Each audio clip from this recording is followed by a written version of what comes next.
നാളത്തെ എപ്പിസോഡിന്റെ പ്രൊമോ. അതെ, അഗ്നിപരീക്ഷ സീസൺ 1 നാളെ പൂജയോട് പൊട്ടിത്തെറിക്കുകയാണ് അഖിൽ മാരാർ. നാളെയും എവിക്ഷൻ ഉണ്ടാകുമോ? നാളെ മിക്കവാറും എവിക്ഷൻ ഉണ്ടാകാനുള്ള ചാൻസുകൾ കാണുന്നുണ്ട്. ഇവിടെ കുറേ പേരെ ഹോൾഡ് ചെയ്ത് വെക്കുന്നുണ്ട്. അതുപോലെ തന്നെ ഇൻസ്റ്റയിൽ വന്നിട്ട് കുറേ കണ്ടസ്റ്റൻസ് വന്ന് കിടന്നിട്ട് അഗ്നിപരീക്ഷയുടെ കഥകളാണ് പറയുന്നത്. അൺഫെയർ ആയിപ്പോയി, അതായിപ്പോയി, ഇതായിപ്പോയി എന്നൊക്കെ പറഞ്ഞിട്ട് കുറേ പേര് അല്ലേ നിങ്ങൾ കാണുന്നുണ്ടാവും. ഇൻസ്റ്റ തുറന്നാൽ പിന്നെ ഇത് മാത്രമേ ഇപ്പോൾ ഉള്ളൂ. നമുക്ക് അതിനെക്കുറിച്ചൊക്കെ സംസാരിക്കാം. എല്ലാവർക്കും നമസ്കാരം. ഞാൻ നിങ്ങളുടെ സ്വന്തം രേവതി. വീഡിയോ ആദ്യമായിട്ട് കാണുന്നത് ചാനൽ സബ്സ്ക്രൈബ് ചെയ്യണം, ലൈക്ക് ചെയ്യണം, കമൻറ്റ് ചെയ്യണം. സോ ഇന്നത്തെ എപ്പിസോഡ് കഴിഞ്ഞു. ഇന്നത്തെ എപ്പിസോഡിൻ്റെ റിവ്യൂ ഒക്കെ ഞാൻ ഓൾറെഡി ഇട്ടു. കാര്യം എപ്പിസോഡ് രാത്രി 12 to 12:30 ഹോട്ട്സ്റ്റാറിലെത്തും. അപ്പോൾ ഇന്നലെ എത്തിക്കഴിഞ്ഞു. സോ അതിൻ്റെ കംപ്ലീറ്റ് റിവ്യൂ ഞാൻ ഇന്നലെ ഇട്ട് കഴിഞ്ഞു. ഇനി നാളത്തെ എപ്പിസോഡിൻ്റെ പ്രൊമോ വന്നിട്ടുണ്ട്. നാളത്തെ എപ്പിസോഡ് ഇപ്പോൾ കുറച്ച് കഴിഞ്ഞ് തന്നെ ഹോട്ട്സ്റ്റാറിൽ വരും എപ്പിസോഡ്. അപ്പോൾ നമുക്ക് അതിൻ്റെ കാര്യങ്ങൾ പറയാം. ഇപ്പോൾ ഇപ്പോൾ ടി വിയിൽ ഇപ്പോൾ കാണിച്ചു കഴിഞ്ഞു. ഞാൻ ഓൾറെഡി പറഞ്ഞു 4 പേര് ഔട്ടായി. എവിക്ഷൻ ഇങ്ങനെ നടന്നുകൊണ്ടിരിക്കുന്നു. ഇന്നും ജഡ്ജസ് ഭയങ്കരമായ രീതിയിൽ, പ്രത്യേകിച്ച് രഞ്ജിനി ഇന്ന് ഭയങ്കരമായ രീതിയിൽ ഷൗട്ട് ചെയ്തിട്ടുണ്ടായിരുന്നു. അതായത് പെൻഡൻ ഉള്ളവർക്ക് പവർ കൊടുത്തു, പക്ഷെ അവർ നേരെ ചൊവ്വേ അത് ചെയ്യാത്തതുകൊണ്ട് ഭയങ്കരമായ രീതിയിൽ, അത്രയ്ക്ക് ഷൗട്ടൊന്നും ചെയ്യേണ്ട ആവശ്യമില്ല. കുറച്ചൊക്കെ നമുക്ക് ദേഷ്യപ്പെടാം, പക്ഷെ ഭയങ്കരമായ രീതിയിൽ ഷൗട്ട് ചെയ്തു. ഇത്രയ്ക്ക് എന്താ നിങ്ങൾക്ക് പ്രശ്നം, ആ പെൻഡനൊക്കെ തിരിച്ച് മേടിക്കുന്നൊക്കെ പറഞ്ഞ് ഭയങ്കരമായ രീതിയിൽ ഷൗട്ടൊക്കെ ചെയ്തിട്ടുണ്ട്. എന്നിട്ട് നാളത്തെ പ്രൊമോയാണ് കാണിച്ചത്. 4 പേര് എവിക്റ്റായി, 36 പേരായി. നാളെയും കാണിച്ചേക്കുന്നത് റിയാസ് പറയുന്നു കഴിഞ്ഞ എപ്പിസോഡിൽ ടാസ്കിൽ എസ്റ്റാബ്ലിഷ് ചെയ്തവർ മാത്രമല്ല, പേഴ്സണാലിറ്റി എസ്റ്റാബ്ലിഷ് ചെയ്തവരെയും കൂടെയാണ് നമ്മൾ കഴിഞ്ഞ 3 എപ്പിസോഡ് വരെ തിരഞ്ഞുകൊണ്ടിരിക്കുന്നത്. അതായത് പേഴ്സണാലിറ്റിയാണ് ഇവർ നോക്കുന്നത്. പിന്നെ ഒരു കാര്യമുണ്ട് കേട്ടോ, 40 പേരുണ്ടെങ്കിൽ 40 പേരെയും ഒരുപോലെ അങ്ങ് കൊണ്ടുപോകാൻ പറ്റൂല. എന്തായിരുന്നാലും അവർക്ക് ഫേവറേറ്റ്സ് ഉണ്ടാവും, അത് ഉറപ്പാണ്. അവർക്ക് ഇഷ്ടപ്പെട്ട ആൾക്കാരുണ്ടാവും. അത് നിങ്ങൾ ഒരു മത്സരം നടത്തുമ്പോൾ തീർച്ചയായിട്ടും ഉണ്ടാവും. ഓഡിയൻസിന് ഉണ്ടാവത്തില്ലേ? ഇപ്പം 20 പേര് ബിഗ് ബോസ് വീട്ടിനകത്ത് കയറുന്നു, 20 പേരെ ഒരുപോലെ ഓഡിയൻസ് കാണുമോ? കാണൂല. ആ സിമ്പതി പിന്നെ പിടിച്ചു വെച്ച് കഴിഞ്ഞാൽ പിന്നെ തീർന്നു. പിന്നെ അത് തന്നെ, അത് ചെയ്താൽ തന്നെ സിമ്പതി കിട്ടിക്കഴിഞ്ഞാൽ പിന്നെ പറയണ്ട. പിന്നെ ആ ഒരു വ്യക്തി എന്തൊക്കെ ചെയ്താലും അവരുടെ കുറവേ ആയിരിക്കും ആൾക്കാർ. അത് ഭയങ്കര ചിലപ്പോൾ നമുക്ക് അൺഫെയർ ആയിട്ടും തോന്നും. കാര്യം അവർ തെറ്റ് ചെയ്താൽ പോലും അവരുടെ കൂടെ നിൽക്കും ഓഡിയൻസ്. സോ അതുകൊണ്ട് ജഡ്ജസിനെ പറയുന്നതിന് മുന്നേ നിങ്ങളെ കാത്തിരിക്കുന്നത് ഓഡിയൻസാണ്. ഓഡിയൻസിൻ്റെ കയ്യിൽ ഒരാളെ രാജാവാക്കി കഴിഞ്ഞാൽ പിന്നെ നിങ്ങൾ അവിടെ എന്തൊക്കെ ചെയ്തിട്ടും കാര്യമില്ല, പോക്കാണ് പിന്നെ അവസ്ഥ. അപ്പോൾ അതുകൊണ്ട് അത് എന്തൊക്കെയാണെങ്കിലും, നമ്മളിപ്പം ജഡ്ജസ് ആണെങ്കിലും ഇപ്പോൾ ഓഡിയൻസ് ആണ്, നിങ്ങൾ ബിഗ് ബോസ് വീട്ടിനകത്ത് കയറിയാൽ പോലും നിങ്ങളെ എല്ലാവരെയും 20 പേരെയും ഒരുപോലെ കാണാൻ പറ്റൂല.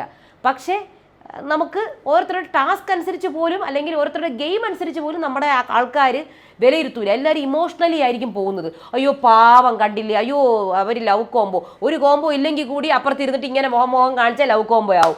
അങ്ങനെ നിങ്ങൾ തന്നെ അന്തം വിട്ടുപോകും മക്കളെ. അയ്യോ ഇതെന്തോ, പുറത്തിറങ്ങുമ്പോൾ നിങ്ങൾ അന്തം വിടും. ഞാൻ ഈ മത്സരിക്കുന്ന കോമണേഴ്സിനോടാണ് ഈ പറയുന്നത്. നിങ്ങൾ പുറത്തിറങ്ങുമ്പോൾ അയ്യോ ഇതൊന്നും അവിടെ ഉണ്ടായിരുന്നില്ലല്ലോ, പിന്നെ ഇതൊക്കെ ഇങ്ങനെയായത്. അങ്ങനെയാണ്, പുറത്ത് വേറൊരു കഥ തന്നെയായിരിക്കും നടക്കുന്നത്.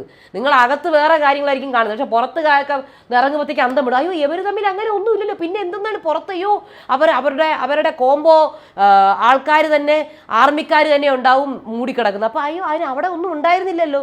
ഇതൊക്കെയാണ് മനസ്സിലായില്ലേ? അകത്ത് കിടക്കുന്ന കാര്യങ്ങളായിരിക്കില്ല പുറത്ത് വരുന്നത്, പുറത്ത് വേറെ തന്നെ രീതിയിലായിരിക്കും വന്നുകൊണ്ടിരിക്കുന്നത്. സോ നിങ്ങൾ നിങ്ങളെ ആയിരിക്കും ഏറ്റവും ഇഷ്ടപ്പെടുന്നത്, പക്ഷേ നിങ്ങൾ ഏറ്റവും കൂടുതൽ അവിടെ യോജിക്കാത്ത ആൾക്കാരെ ആയിരിക്കും പുറത്ത് ഏറ്റവും കൂടുതൽ സപ്പോർട്ട് കിട്ടുന്നത്. അപ്പം നിങ്ങൾക്ക് ചിലപ്പോൾ അക്സെപ്റ്റ് ചെയ്യാൻ പോലും കഴിയത്തില്ല. അപ്പം ഈ ഗെയിമിൻ്റെ ഒരു ഫോർമാറ്റാണ്. നിങ്ങൾക്ക് അറിയത്തില്ല എത്ര കൊല്ലമായി മലയാളം ബിഗ് ബോസ് തുടങ്ങിയിട്ട് തന്നെ 7 കൊല്ലമായി. ആ 7 കൊല്ലം ഈ ഫോർമാറ്റ്, ഇത് റിയാലിറ്റി ഷോയുടെ ഒരു സത്യമാണ്. ബിഗ് ബോസിൻ്റെ മാത്രമല്ല, എല്ലാ റിയാലിറ്റി ഷോസിലും. ഇപ്പം നമുക്കിവിടെ ബിഗ് ബോസ് മാത്രമേ ഉള്ളൂ. നമ്മുടെ ഹിന്ദിയിലാണെങ്കിൽ ഇഷ്ടം പോലെ റിയാലിറ്റി ഷോസ് ഉണ്ട്. അതിൽ ഓരോ ആൾക്കാരുടെയും കൊടുക്കുന്ന ഇത് പുറത്തേക്ക് വരുന്നത് വേറെ ആയിരിക്കും, പിന്നെ ഇഷ്ടപ്പെടുന്നത് വേറെ ആൾക്കാരായിരിക്കും. നമ്മൾക്ക് നിറച്ച് ആർമിയായിട്ട് നമ്മൾ പോവും, ഫാൻസുമായിട്ട്. അവസാനം ഫാൻസ് ഒന്നും ഇല്ലാത്ത ഒരാൾക്കായിരിക്കും ഫാൻസ് കിട്ടുന്നത്. മനസ്സിലായില്ലേ? ഇപ്പോൾ രജിത് കുമാർ എന്ന് പറഞ്ഞ വ്യക്തി ഒരു ഫോളോവേഴ്സും ഇല്ലാണ്ട് ബിഗ് ബോസിൽ പോയാണ്. തിരിച്ചു വന്നത് എങ്ങനെയായിരുന്നു? അതെ, കുറേ ഫോളോവേഴ്സ് ഉള്ളവരും കൂടെ അവരുടെ കൂടെ പോയിരുന്നു. എന്നിട്ട് എന്തായി? നെഗറ്റീവ് അടിച്ച്. സോ ഇതൊക്കെയാണ് റിയാലിറ്റി ഷോസിൻ്റെ ഒരു പ്രത്യേകത എന്ന് പറഞ്ഞാൽ. അത് സത്യമാണ് റിയാലിറ്റി ഷോയിൽ. അപ്പം കുറേ പേര് ഇൻസ്റ്റയിൽ വന്നിരുന്നിട്ട് നമ്മുടെ അഗ്നിപരീക്ഷയെ കുറിച്ചിട്ട് വേറെ രീതിയിൽ കഥകളൊക്കെ ആക്കിയിട്ട്, അതായത് ഡയറക്റ്റ് പറയാൻ പേടി, അപ്പം വേറെ രീതിയിൽ ആണ് പറയുന്നത്. മറ്റേ പല പല കഥകളാക്കി അതിനെ ട്വിസ്റ്റ് ചെയ്തിട്ടൊക്കെയാണ് പറയണം. കേൾക്കുന്നവർക്ക് മനസ്സിലാവും ഇത് അഗ്നിപരീക്ഷയെ കുറിച്ചിട്ടാണെന്നും ജഡ്ജസിനെ കുറിച്ചിട്ടാണെന്നും ജഡ്ജസിൻ്റെ അൺഫെയർ ഡിസിഷൻസിനെ കുറിച്ചിട്ടൊക്കെയാണെന്ന്. പക്ഷേ ഞാൻ പറയട്ടെ, 40 പേരുണ്ടെങ്കിൽ അതിനകത്ത് ഫേവറേറ്റ്സ് എന്തായാലും ഉണ്ടാവും. നമുക്കത് പറയാം, അയ്യോ ഫേവറേറ്റ്സ് പാടില്ലെന്ന് പറയാൻ എന്തായാലും ഉണ്ടാവും. അത് എന്ത് ചെയ്യാനാണ്? അങ്ങനെയാണത്. അവർക്ക് ഇഷ്ടപ്പെടുന്ന, അവരെ ഇമ്പ്രസ് ചെയ്യുന്ന, അവർക്ക് ഇഷ്ടപ്പെട്ട അയ്യോ ഇവർ ബിഗ് ബോസ് വീട്ടിൽ പോയാൽ നല്ലതായിരിക്കും എന്ന് തോന്നുന്ന ആൾക്കാർ അവരുടെ കണ്ണിലും ഉണ്ടാവും, പുറത്ത് ഓഡിയൻസിൻ്റെ കണ്ണിലും ഉണ്ടാവും. നിങ്ങളിനി എന്തൊക്കെ പറഞ്ഞാൽ അയ്യോ ഞാൻ ചെയ്തത്, ഞാൻ നന്നായിട്ട് ടാസ്ക് കളിച്ചു, അയ്യോ ഞാൻ അവിടെ കുറേ സംസാരിച്ചു, അത് കാണിച്ചില്ല. It's a well edited show. Well edited ഷോയാണത്. ഒന്നും ഞാൻ പറഞ്ഞു നമ്മൾ അവിടെ ചെയ്തത് അയ്യോ നമ്മൾ അത് ചെയ്തിരുന്നു, അത് കാണിച്ചില്ലെങ്കിൽ പിന്നെ എന്തൊക്കെ ചെയ്തിട്ടും കാര്യമില്ല. അതാണ്. സോ ഇവിടെ ടാസ്ക് നാളത്തെ പ്രൊമോയ്ക്കകത്തപ്പോൾ ഒരുപാട് പേര് ഇൻസ്റ്റയിലൊക്കെ വന്നിട്ട് ഇങ്ങനെയൊക്കെ പറയുന്നത് കണ്ടു. എനിക്ക് തോന്നുന്നു ഔട്ടായതാണോ എനിക്ക് അറിഞ്ഞുകൂടാ. അത് കുറേ എപ്പിസോഡ്സ് തുടങ്ങിയിട്ടല്ലേ ഉള്ളൂ. ശരിക്കും ഇതിൻ്റെ ഇത് കഴിഞ്ഞല്ലോ, എന്താണ് ഷൂട്ടിംഗ് ഒക്കെ കഴിഞ്ഞുകൊണ്ടിരിക്കുകയാണല്ലോ, നേരത്തെ തന്നെ കഴിഞ്ഞുകൊണ്ടിരിക്കുകയാണല്ലോ. സോ എന്തായാലും നാളത്തെ പ്രൊമോയ്ക്കകത്ത് കുറേ ടാസ്കുകൾ കാണിക്കുന്നു. അതിനകത്ത് എനിക്ക് തോന്നുന്നു ഒരു ഗ്രൂപ്പ് പിന്നെയും മൂന്ന് ഗ്രൂപ്പായിട്ട് ഡിവൈഡ് ചെയ്തിട്ട് ആ ഒരു ഗ്രൂപ്പിന് ഒരു ബഞ്ച് ഓഫ് ടാസ്ക് ആണെന്ന് തോന്നുന്നു കൊടുത്തേക്കുന്നത്. ഒന്ന് വെയിറ്റ് എടുക്കുന്നു, പിന്നെ പാലും പണ്ണും തീറ്റി ടാസ്ക് ആണെന്ന് തോന്നുന്നു കൊടുത്തേക്കുന്നത്. അത് കണ്ടിട്ട് തന്നെ എല്ലാവർക്കും ഓരോ ബ്ലാക്ക് ബാഗ് കൊടുത്തൂടെ, മറ്റേ ബ്ലാക്ക് ബാഗില്ലേ അവിടെ വേസ്റ്റ് ഇടുന്ന ബ്ലാക്ക് ബാഗ്, അത് കൊടുത്തുകൂടെ? അപ്പോഴത്തേക്കും ഛർദ്ദിക്കുന്നുണ്ടെങ്കിൽ അതിലങ്ങ് ഛർദ്ദിക്കുമല്ലോ. എല്ലാവരും അവിടെ വെച്ചിട്ട് ഇങ്ങനെ ഓക്കാനിച്ച് കാണിക്കുന്നത് അവിടെ ഛർദ്ദിക്കുന്നു. ഇവിടെ എല്ലാവരുടെ കയ്യിൽ ഒരു ബ്ലാക്ക് ബാഗ് കൊടുക്കണം എന്നാണ്. ബാഗ് കൊടുത്തോ പറഞ്ഞുകൂടാ. പിന്നെ തീപ്പെട്ടി തട്ടിയിരുന്നു. ഇതൊക്കെ ബിഗ് ബോസിലുണ്ടായിരുന്ന ടാസ്കുകൾ തന്നെയാണ്. നിങ്ങൾ ശ്രദ്ധിച്ച് നോക്കിയാൽ അറിയാം. എല്ലാം മറ്റേ ലാലേട്ടൻ പറഞ്ഞില്ലേ ബുക്കിനകത്ത് എല്ലാം ഉണ്ടെന്ന്, ആ ടാസ്ക് തന്നെയാണിത്. പിന്നെ ഉള്ളത് അൽഫാമും പിന്നെ കുറേ സാധനങ്ങളൊക്കെ തിന്നുന്നു. എന്നെക്കൊണ്ട് ഈ തീറ്റ മത്സരം നടക്കാത്ത കാര്യമാണ്. എന്നെക്കൊണ്ട് തീറ്റ മത്സരം നടക്കൂല. വേറെ എന്ത് വേണോ ഞാൻ ചെയ്യാം. എന്നെക്കൊണ്ട് നിങ്ങൾക്ക് എന്നെ കാണുമ്പോൾ തോന്നും പറ്റൂന്ന്. എനിക്ക് ഇങ്ങനെ ഒരു ഇത് ഇറങ്ങിക്കഴിഞ്ഞ് 2 പ്രാവശ്യം കൂടെ തിന്നു കഴിഞ്ഞാൽ എനിക്ക് വയറ് നിറയും. പിന്നെ ഇനി എന്തൊക്കെ എൻ്റെ മുന്നിൽ കൊണ്ട് വെച്ചാലും എനിക്ക് പറ്റൂല. ഞാൻ എപ്പോഴും എന്നെ സങ്കല്പിക്കും തീറ്റ മത്സരത്തിൽ. എൻ്റെ ദൈവമേ, എനിക്ക് എൻ്റെ ആലോചിക്കാൻ പോലും വയ്യ. അപ്പം അൽഫാമും എന്തൊക്കെയോ തിന്നുന്നുണ്ട്. പാലാണ് കൊടുക്കണത്. എൻ്റെ പൊന്നോ ഒടുക്കത്തെ സംഭവം, ഛർദ്ദിക്കാൻ പറ്റിയ സാധനം പാല്. എന്തായാലും ഒരു ബ്ലാക്ക് കവറും കൂടെ കൊടുത്തിരുന്നു നന്നായിരുന്നു. അഖിൽ എൻ്റെ ഇടയിൽ കൂടെ പൂജ എന്ന് പറഞ്ഞ് വിളിക്കുന്നുണ്ട്. ഈ പൂജേനെ വിളിച്ച് അവർക്ക് മതിയായെന്നാണ് തോന്നുന്നത്.